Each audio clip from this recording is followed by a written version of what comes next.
Even though we have nuclear weapons and J-20 fighters, ultimate tools that could clear a battlefield instantly, why in a border clash with India, do we still end up using sticks and steel rods to fight? Sometimes we even spend time upgrading melee weapons like spiked clubs or hook spears, yet we hold back from firing the first shot.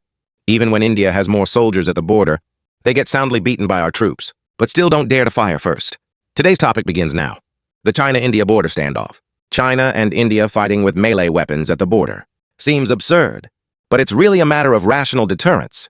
This isn't new. There's a precedent from World War II. German troops often carried gas masks, yet rarely used chemical weapons. Not out of mercy, but because both sides could retaliate with gas. Using it would have only led to mutual destruction. Contrast this with China during World War II.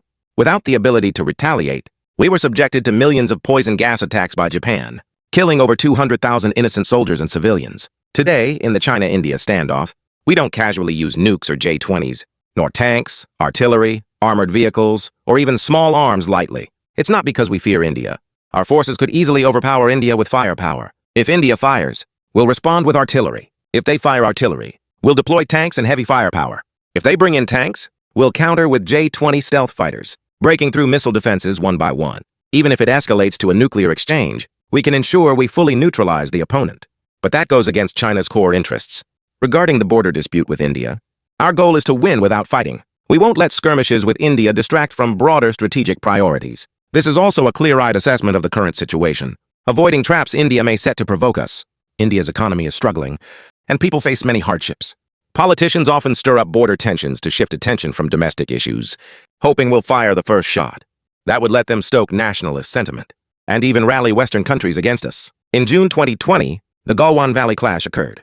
Indian troops crossed the line to provoke. Our troops decisively countered with melee weapons. In the end, 80 of our border soldiers pushed back 600 Indian soldiers. We firmly protected national sovereignty and avoided escalation, leaving no room for the opponent to exploit.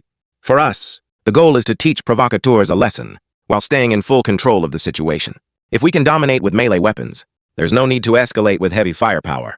Usually, melee combat is far more cost-effective than unleashing J-20s, and safer. Back on September 7, 1993, China and India signed a border peace agreement in Beijing, banning lethal weapons on both sides of the line of actual control.